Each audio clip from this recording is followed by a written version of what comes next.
नमस्कार। उर्मिला यादव हिंदी क्लासेस में आपका स्वागत है। आज का विषय रीतिकालीन साहित्य। रीतिकालीन साहित्य से संबंधित बहुविकल्पीय प्रश्न करेंगे, जैसा कि पहले हम करते आए हैं। देखिए, रीतिकाल से संबंधित बहुविकल्पीय वस्तुनिष्ठ प्रश्नों की श्रृंखला चल रही है। मैंने पहले भी आपको बताया है कि हर काल से, चाहे वो रीतिकाल हो, आधुनिक काल हो, भक्ति काल हो, आदिकाल हो, सभी से संबंधित बहुत ज़्यादा संख्या में बहुविकल्पीय प्रश्न हैं। पहला भाग कंप्लीट हो चुका है, जिसमें 201 प्रश्न थे। उसके लिए हमने 8 भागों में वीडियो तैयार की थी। उन प्रश्नों को आप चैनल की प्लेलिस्ट रीतिकाल से प्राप्त कर सकते हैं, सभी वीडियोज़ को। अभी ये रीतिकाल से संबंधित बहुविकल्पीय प्रश्नों का दूसरा भाग चल रहा है।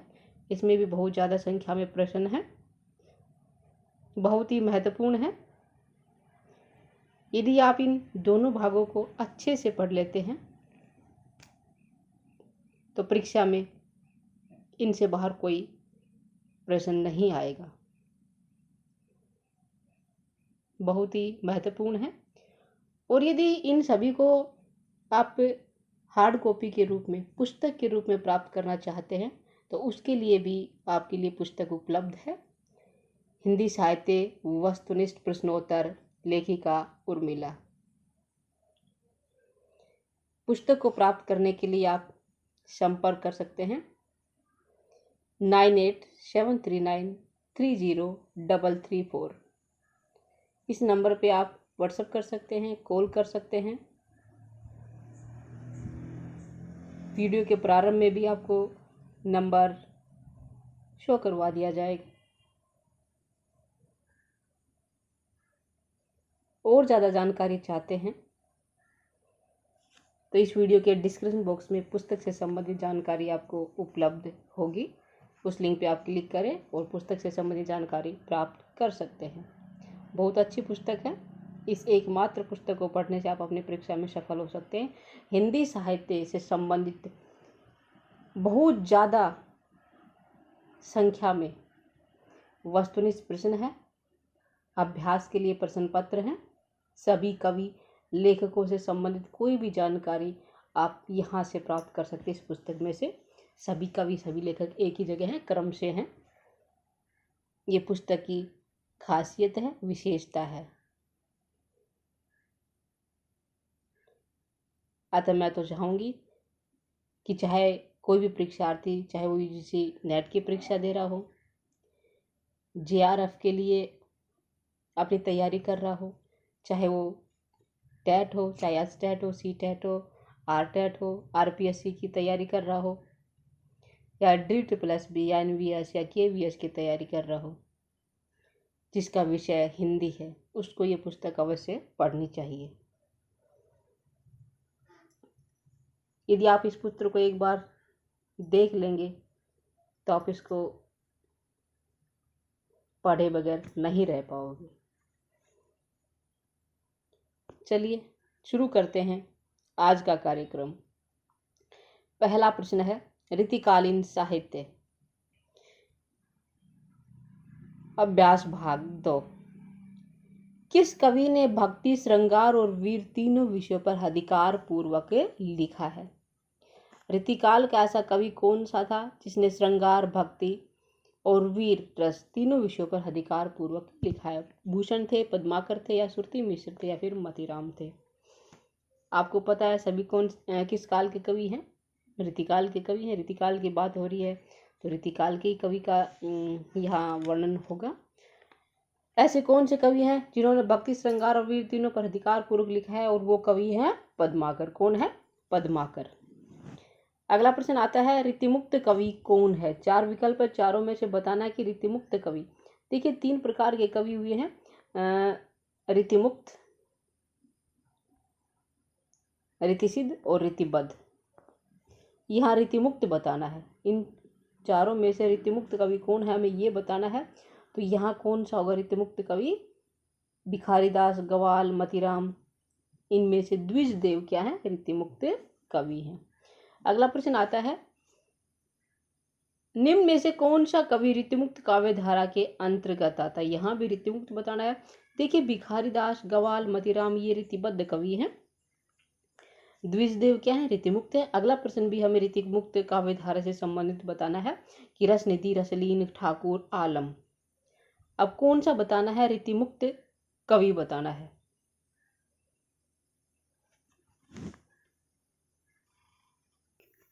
देखिए, यहाँ प्रश्न में थोड़ा सा बदलाव है कि निम्न में से कौन सा कवि रीतिमुक्त काव्य धारा के अंतर्गत आता है। यहाँ ये आएगा कौन सा कवि रीतिमुक्त काव्य धारा के अंतर्गत नहीं आता, क्योंकि रसलीन, आलम, ठाकुर ये तीनों ही एक ही काव्य धारा के कवि हैं जो है रीतिमुक्त कवि। और इनमें से कौन सा रीतिमुक्त नहीं है, ये होगा इस प्रश्न का सही प्रश्न। तो कौन सा? रसनिधि नहीं है। कौन सा सही उत्तर होगा इसका? रसनिधि। ठीक है, रसनिधि क्या है? ये रीतिमुक्त कवि नहीं है। रसलीन, आलम, ठाकुर रीतिमुक्त कवि के अंतर्गत आते हैं, रीतिमुक्त काव्य धारा के अंतर्गत आते हैं। तो यहाँ इसका सही उत्तर क्या होगा? रसनिधि, जो रीतिमुक्त कवि नहीं है।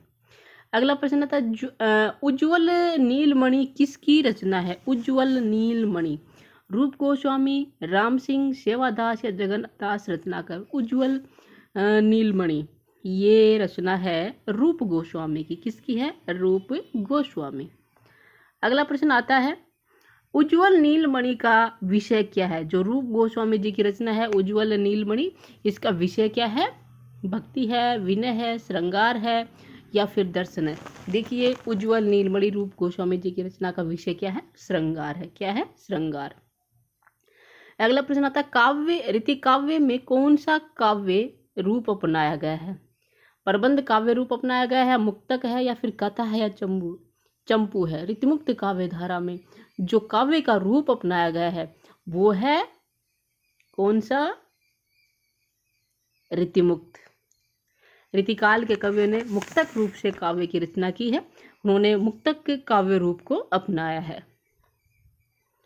अगला प्रश्न आता है, निम्नलिखित रचनाओं में से सतसई परंपरा की सबसे पहली रचना कौन सी है? गाथा सप्तशती या आर्या सप्तशती या वीर सतसई या बिहारी सतसई? सबसे पहले सतसई परंपरा की पहली रचना कौन सी लिखी गई थी? सही उत्तर क्या होगा? गाथा सप्तशती। क्या है? क्या सही है इसका उत्तर? गाथा सप्तशती।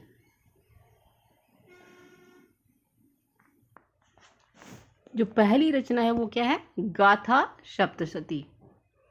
अब इसमें आर्या सप्तशती किसकी है ये भी बता देते हैं। आर्या सप्तशती आचार्य गोवर्धनाचार्य की है। वीर सतसई ये वियोगी हरि द्वारा लिखी गई है और बिहारी सतसई कविवर बिहारी द्वारा लिखी गई है। सभी सतसई के लेखकों का नाम बता दिया है, आप इसको नोट कर सकते हैं।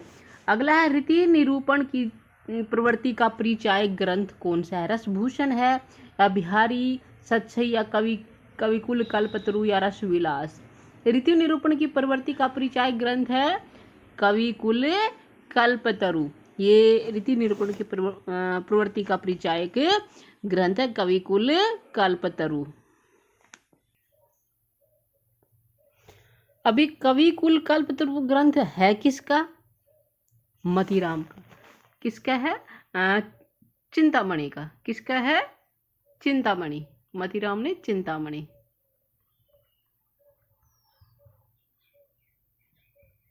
चिंतामणि कविकुल कल्पतरु चिंतामणि जी का ग्रंथ जो रीति निरूपण प्रवृत्ति का परिचायक ग्रंथ है।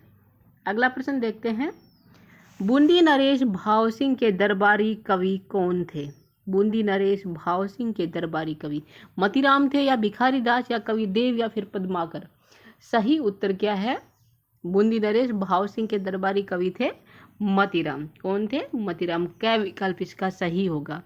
मतीराम द्वारा रचित छंद निरूपक ग्रंथ कौन सा है? ललित ललाम, रसराज, साहित्य सार या वृत्त कौमुदी? सभी ग्रंथ किसके हैं? मतीराम के हैं। अब जो छंद निरूपक ग्रंथ है वो बताना है, वो कौन सा है?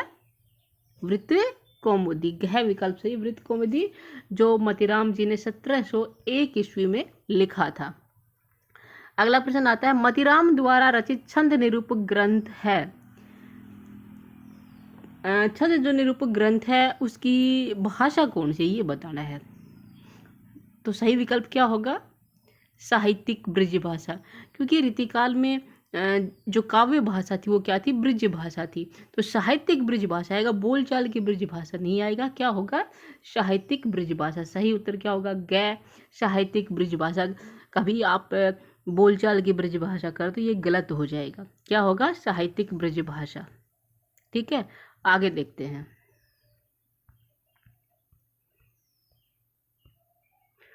रीतिकाल का मूल स्रोत क्या है, भक्तिकालीन संत साहित्य या संस्कृत की काव्य शास्त्रीय ग्रंथ या भक्तिकालीन राम साहित्य, भक्तिकालीन कृष्ण साहित्य है। रीति काव्य का मूल स्रोत क्या है, संस्कृत के काव्य शास्त्रीय ग्रंथ। कौन सा है, ख विकल्प सही है, संस्कृत के काव्य शास्त्रीय ग्रंथ। अगला प्रश्न आता है, रीति काव्य को गुंडेपन और सहोदेपन की हरकत किसने कहा, आचार्य शुक्ल ने, या डॉक्टर रामविलास शर्मा, या डॉक्टर नगेंद्र, या मार्कंडेय वाजपेयी। देखिए, रीति काव्य को गुंडेपन और सहोदेपन की हरकत मार्कंडेय वाजपेयी ने कहा। किसने कहा, मार्कंडेय वाजपेयी ने। इस कथन को आप याद कर लीजिए, इस तरह के कथन बहुत आते हैं।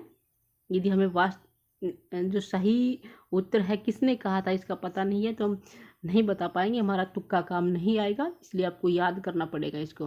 रीति काव्य को गुंडेपन और सहोदेपन की हरकत मार्कंडेय वाजपेयी जी ने कहा था।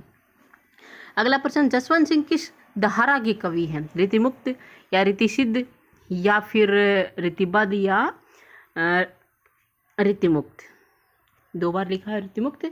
किस काव्य धारा के कवि थे जसवंत सिंह, सही उत्तर क्या होगा, रीतिबद्ध। रीतिबद्ध काव्य धारा के कवि रहे हैं जसवंत सिंह। अगला प्रश्न आता है, किस आलोचक की रीतिकालीन साहित्य में सर्वत्र गारस्तिक प्रेम की गंध नजर आती है। सही उत्तर क्या होगा, विकल्प है आचार्य रामचंद्र शुक्ल, डॉक्टर नगेंद्र, नामवर सिंह, डॉक्टर राजकुमार वर्मा। सही उत्तर है डॉक्टर नामवर सिंह। ये जो आलोचक है इनकी जो रीतिकालीन साहित्य में सर्वत्र गारस्तिक प्रेम की गंध नजर आती है इन आलोचक को। ठीक है, तो क्या होगा, डॉक्टर नामवर सिंह। सही उत्तर क्या है, डॉक्टर नामवर सिंह। अगला प्रश्न आता है, प्रेम चंद्रिका का वर्ण विषय क्या है, प्रेम चंद्रिका, इसका वर्ण विषय बताना है हमें। क्या होगा, प्रेम वर्णन है, वीर रस वर्णन है, या शांत वर्णन रस है, या फिर करुण वर्णन रस है। प्रेम चंद्रिका, यहाँ क्या है, प्रेम चंद्रिका है तो प्रेम वर्णन है। क्या होगा, प्रेम वर्णन। सही उत्तर क्या है, क्या प्रेम वर्णन। अगला प्रश्न आता है, देवचरित है, देवचरित क्या है, किस पे आधारित है देवचरित। राम के जीवन से संबंधित है, या कृष्ण के जीवन से संबंधित है, या लक्ष्मण के, या फिर शिव पार्वती की। देवचरित ये कृष्ण के जीवन पर आधारित है। क्या है, कृष्ण के जीवन पर आधारित नाटक है देवचरित। आचार्य देव का है ये। देव शतक का किस प्रकार की रचना है, श्रृंगार परक है, या नीति परक है, या फिर आध्यात्म विषय ग्रंथ है, या वीर रस परक है। देव शतक ये क्या है, आध्यात्म विषयक ग्रंथ है। क्या है, आध्यात्म विषयक ग्रंथ है देव शतक। कवि ने देव माया प्रपंच नाटक किसके आधार पे लिखा, देव माया प्रपंच नाटक ये किसके आधार पर लिखा, ये बताना है। प्राकृत के गाथा कवियों के आधार पे, या संस्कृत के प्रबोध चंद्रोदय नाटक के आधार पर, या शंभु के पवन चरु के आधार पर, या विद्यापति की पदावली के आधार पर, किसके आधार पर लिखा था।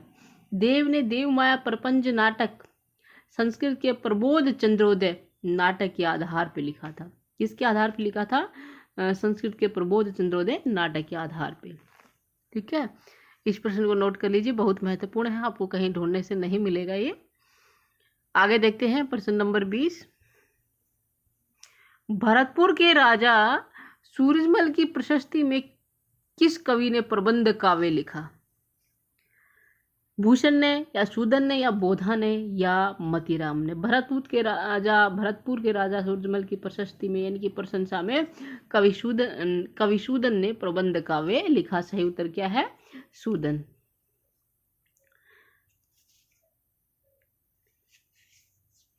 अगला आता है, राजा सूरजमल की वीरता का गान करने वाला काव्य कौन सा है? सूरज सिंह है, सुजान हित है, शिवा बावनी या सुजान चरित। राजा सूरजमल की वीरता का वर्णन करने वाला जो काव्य है वो है सुजान चरित। ठीक है, आज की कड़ी यहीं समाप्त होती है। अगली कड़ी में आगे के प्रश्न लेके आएंगे, तब तक आप बने रहिए। साथ ही एक बार फिर से कहना चाहूंगी, इन प्रश्नों को आप हार्ड कॉपी के रूप में प्राप्त करना चाहते हैं तो पुस्तक उपलब्ध है, हिंदी साहित्य वस्तुनिष्ठ प्रश्नोत्तर, लेखिका उर्मिला। पुस्तक को प्राप्त करने के लिए आप 9873930334 इस नंबर पे आप व्हाट्सएप भी कर सकते हैं, कॉल भी कर सकते हैं। और ज़्यादा जानकारी चाहते हैं पुस्तक के बारे में तो उसके लिए आपको डिस्क्रिप्शन बॉक्स में लिंक मिलेगा, वहाँ पे आप क्लिक करके जानकारी प्राप्त कर सकते हैं। वीडियो को अंत तक देखने के लिए आपका धन्यवाद। फिर मिलेंगे। नमस्कार।